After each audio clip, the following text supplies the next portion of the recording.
तो dear student, आज अपन एक और इम्पोर्टेंट टॉपिक समझते हैं प्लेन मिरर के केस में, images formed by two plane mirror.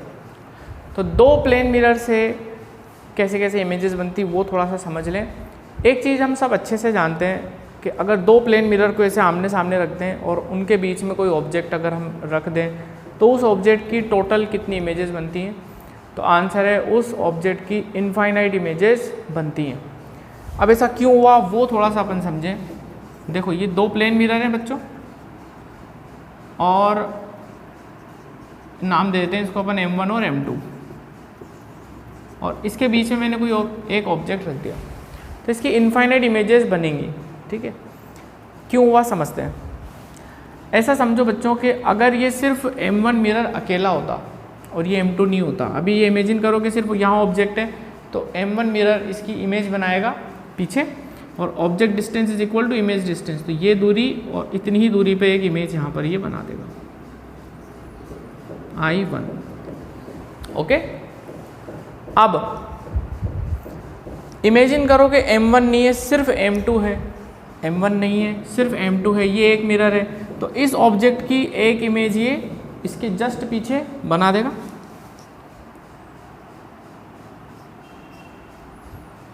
ठीक है, इसको ऐसे लिख देते हैं IM1 और इसको लिख देता हूँ IM2। अब थोड़ा सा और एनालिसिस करें हम।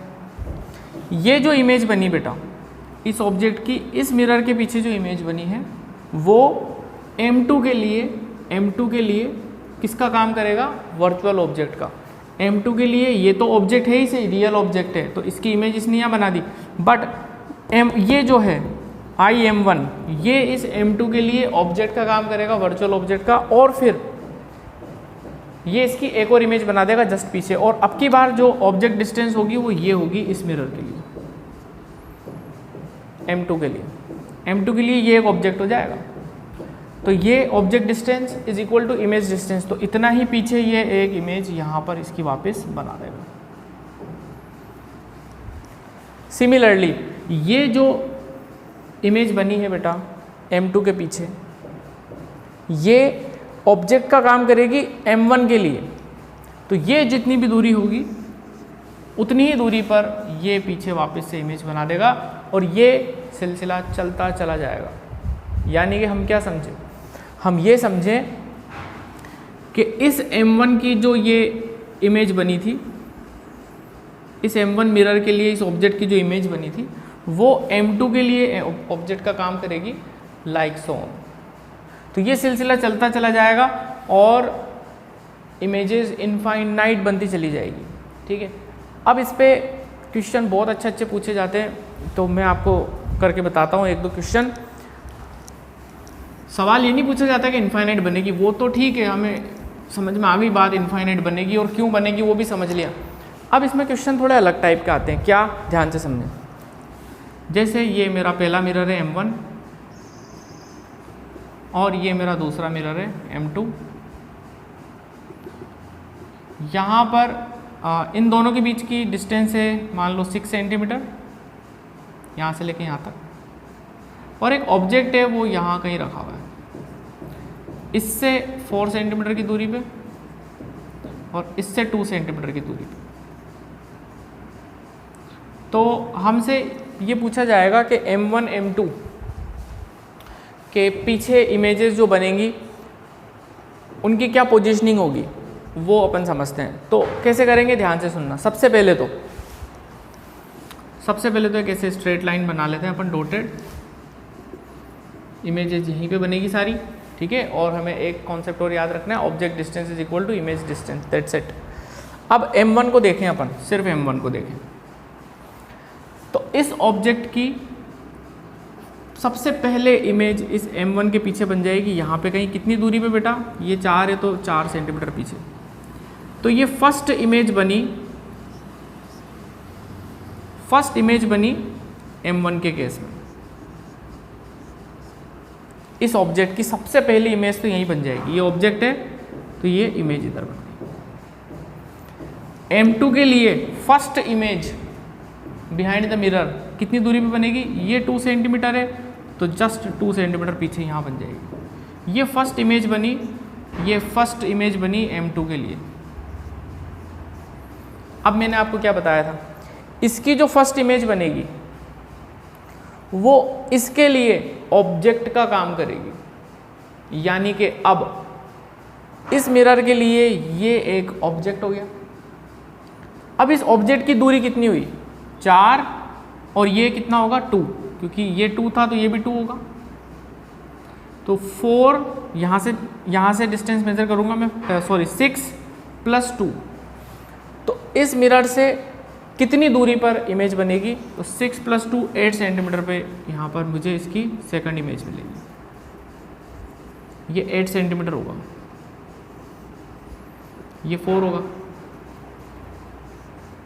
सिमिलरली इसकी जो फर्स्ट इमेज है M1 की, वो M2 के लिए सेकंड इमेज का रीजन बनेगी। ये इसके लिए वर्चुअल ऑब्जेक्ट का काम करेगी। तो इसकी इमेज इसके पीछे कहाँ बनेगी, ये ऑब्जेक्ट है, ये मिरर है। अब ये दूरी देखनी पड़ेगी हमें, कितना आ रहा है ये दूरी, 6 और ये 4 10। यानी नेक्स्ट इमेज जो बनेगी M2 के लिए वो यहाँ से कितनी दूरी पे बनेगी, 10 सेंटीमीटर पे। ये सेकंड इमेज बनेगी M2 के लिए, ये होगा 10 सेंटीमीटर। अब इसकी जो सेकंड इमेज होगी वो इसके लिए ऑब्जेक्ट का काम करेगी। तो कितनी पीछे बनेगी, तो वो हम मेज़र कर सकते हैं, ये 10 और ये 6, तो 16 सेंटीमीटर पीछे बनेगी। फिर ये वाली उसके लिए ऑब्जेक्ट का काम करेगी। तो ये ऐसे सिलसिला चलता रहेगा। अब मैं आपसे पूछता कि बताओ सेकंड इमेज M1 के लिए कितनी दूरी पे बनेगी, तो आपका आंसर होगा 8 सेंटीमीटर। मैं आपको बोलूँगा कि सेकंड इमेज M2 के लिए कितनी दूरी पे बनेगी, तो आपका आंसर होगा 10 सेंटीमीटर। ये तो फर्स्ट सेकंड की बात करी मैंने, डायग्राम भी आपको समझ में आ गया होगा। मान लो मैं 5th 6th पूछ लेता या 7th 8th पूछ लेता, कुछ भी पूछ लेता, तो फिर क्या हम बार बार ये सब तरीका लगाते इतना लंबा चौड़ा? आंसर है नो। हम उसके लिए एक शॉर्टकट तरीका यूज़ करेंगे, बट ये समझना ज़रूरी था, इसलिए मैंने आपको ये पूरा समझाया है। ये फर्स्ट इमेज है M1 के लिए, ये सेकंड इमेज है M1 के लिए, ये फर्स्ट इमेज है M2 के लिए, ये सेकंड इमेज है M2 के लिए। इस तरीके से ये चलता चला जाएगा इनफाइनाइट तक। तो क्या इसका कोई शॉर्टकट तरीका है? आंसर है यस। क्या तरीका है, ध्यान से समझें। ऐसे लिख लो M1 और ऐसे लिख लो M2, ठीक है। ऑब्जेक्ट की डिस्टेंस लिख लो दोनों मिरर से। M1 से ऑब्जेक्ट की दूरी कितनी है, यहाँ लिख लो 4, और M2 के लिए ऑब्जेक्ट की दूरी कितनी है, 2, ठीक है। यहाँ पर लिख लो फर्स्ट। तो ये हमारा आंसर आ चुका है। M1 की फर्स्ट इमेज कितनी दूरी पे होगी, 4 सेंटीमीटर। M2 की फर्स्ट इमेज कितनी दूरी पे होगी। उसके बाद क्या करना है, उसके बाद हमें इन दोनों मिरर के बीच की जो डिस्टेंस है 6 सेंटीमीटर है हमारे केस में, तो हमें 6 सेंटीमीटर क्रॉस में ऐड कराते चलना है। कैसे? इसमें आप 6 ऐड करा दो, इसमें 6 ऐड करा दो तो कितना मिल जाएगा, 6 और 4 10, और इसमें 6 ऐड करा दो तो 2 और 6 8। ये सेकंड इमेज की पोजीशन तैयार है साहब। M1 के लिए सेकंड इमेज कहाँ बनेगी, 8 सेंटीमीटर पे। तो M1 के लिए सेकंड इमेज कहाँ बन रही है, देख लो 8 सेंटीमीटर। M2 के लिए सेकंड इमेज कहाँ बनेगी, 10 पे। तो ये M2 का सेकंड इमेज कहाँ बन रहा था, 10 पे।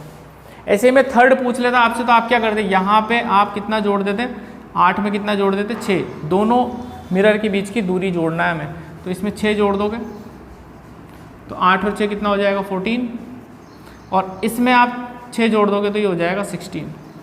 यानी कि जो थर्ड इमेज होगी M1 की वो 16 सेंटीमीटर दूर बनेगी मिरर से, और M2 की थर्ड इमेज कहाँ बनेगी, 14 सेंटीमीटर दूर बनेगी। तो इस तरीके से आप 6 जोड़ते चले जाएं, आपको थर्ड, फोर्थ, फिफ्थ, सिक्स्थ जो भी पोजीशन पूछे आप बता सकते हो।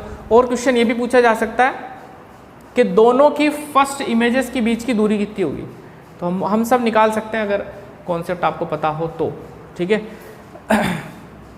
तो ये तरीका होता है हमें नंबर ऑफ इमेजेस या distance of images find out करने का। तो आई होप आपको समझ में आया होगा। पहले मैंने आपको बेसिक लॉजिक समझा दिया, उसके बाद ये शॉर्टकट जरूर याद रखें, M1 M2 लिख लें। ऑब्जेक्ट की दूरी यहाँ से जितनी है वो, इसकी 4 थी तो 4 लिख ली, यहाँ से 2 थी तो 2 लिख ली, 4 2। फिर क्रॉस में इसमें से क्रॉस वे में आप दोनों मिरर के बीच की डिस्टेंस को ऐड करते चले जाएं, आपको आंसर मिल जाएगा। तो इसमें 6 ऐड करेंगे तो 10, ये 8, ऐसे चलता चला जाएगा। तो ये first, second, third, fourth images हमें कंटिन्यूस फॉर्म में हमें ऐसे मिलती चली जाएगी। लिख लो बेटा आप लोग इसको, बहुत इंपॉर्टेंट चीज़ थी। एक क्वेश्चन और ट्राई कर लेते हैं जिससे बिल्कुल पक्का हो जाएगा काम, ठीक है। तो सपोज आपको अगर मैं बोलूं कि मेरे पास 2 प्लेन मिरर हैं ऐसे, और इन दोनों के बीच की दूरी है मान लो 8 सेंटीमीटर, और ये ऑब्जेक्ट यहाँ पे रखा हुआ है इससे 6 सेंटीमीटर की दूरी पे और इससे 2 सेंटीमीटर की दूरी पे। ये 2 मिरर है बेटा, M1 और M2। तो आपको इमेजेस बतानी है, M1 की फर्स्ट, सेकंड, थर्ड, फोर्थ कहाँ बनेगी, M2 की फर्स्ट, सेकंड, थर्ड, फोर्थ कहाँ बनेगी। तो क्या ट्रिक थी, ट्रिक से कर लेते हैं। ये M1 लिखना है यहाँ पे M2 लिखना है। M1 की दूरी ऑब्जेक्ट से कितनी है 6, M2 की कितनी है 2। तो ये फर्स्ट इमेज की पोजीशन तो आ गई हमारे पास। इसके बाद दोनों के बीच का गैप कितना है 8, तो 8 इसमें ऐड करते चले, तो 6 + 8 = 14, 2 + 8 = 10। तो ये हमारे पास सेकंड इमेज की पोजीशन आ गई। फिर इसमें 8 ऐड कर दें तो ये हो जाएगा 18 और ये हो जाएगा 22। ये थर्ड इमेज की पोजीशन हमारे पास आ चुकी है। इस तरीके से 8 और ऐड करते चले जाएंगे तो हमें 4th, 5th, 6th, 7th जो भी इमेज पूछे वो हम निकाल सकते हैं। ट्रिक याद होना बहुत ज़रूरी है, क्योंकि आप ऐसे लॉजिक से करोगे और 5वीं पूछ ली मैंने तो बहुत टाइम भी खर्च हो जाएगा, ठीक है। और हमें MCQ में टाइम बचाना होता है, तो ये शॉर्टकट तरीका ज़रूर याद रखें और लॉजिक भी समझें कि ऐसा हुआ क्यों, ठीक है। चलिए यहाँ पे क्लास ख़त्म करते हैं अपन। उम्मीद करता हूँ आपको समझ में आया होगा। चलिए tata bye bye, take care, God bless you.